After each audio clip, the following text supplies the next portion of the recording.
सढ़िया टिकुलिया महावर लगनी हो लाले लाले।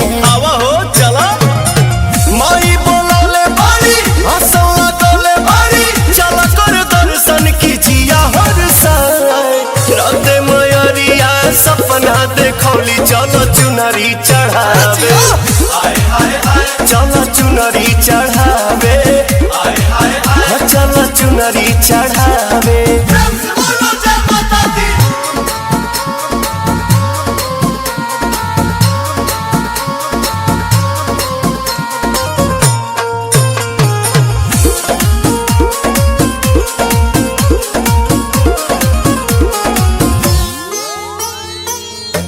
काला सारा खायल दियारी जगमग जाता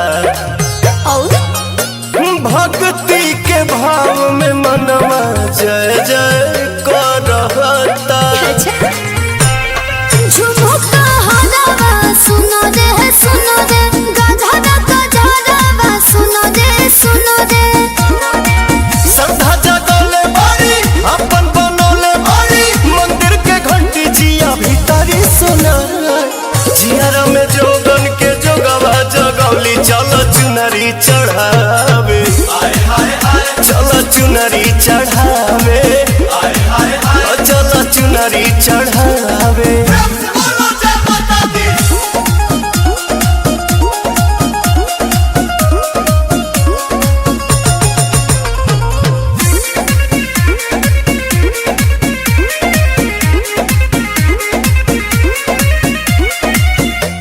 माई के चरण के धुरिया लीला रसजी अपो के पायलिया मन के आंगन बजी।